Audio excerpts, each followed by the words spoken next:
បាញ់លួចលាក់ឬមួយបងចំពាក់ស្នេហ៍អ្នកផ្សេងបើឈុំបានឈុំទៅ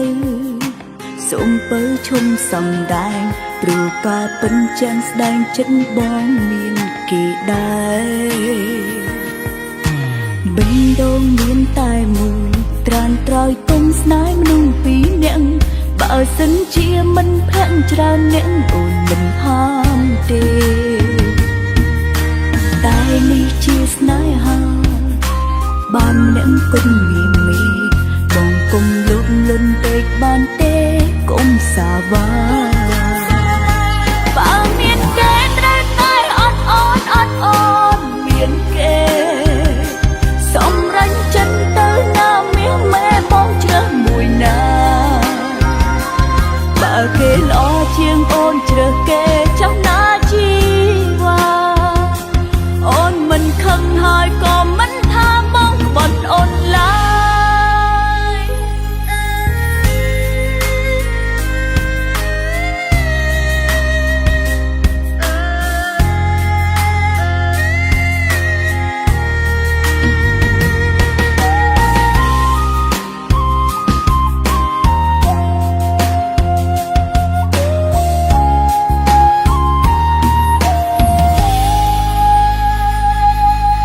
បិណ្ឌងមានតែមួយត្រានត្រោយគុំស្នេហ៍មនុស្សពីរនាក់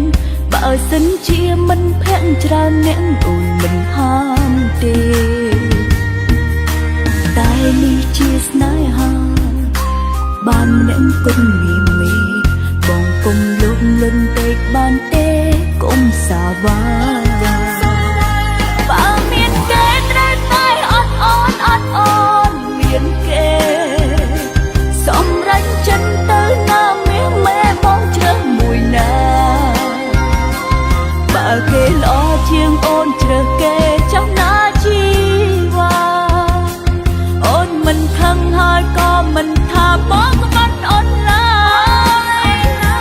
ស្នេហាពិតមិនខោឲ្យដោះដូរស្រេចចិត្តត្រូវស្មោះគ្នាអស់មួយជីវិតដល់ស្នេហ៍ដល់ក្រោយបើបងសម្រេចចិត្តពេលនេះមិនហួសពេលឡើយអូននៅរងចាំស្ដាប់ចំឡើងឆ្លើយពីមាត់បងបើបងសម្រេចចិត្តក្នុងពេលនេះមិនហួសពេលឡើយ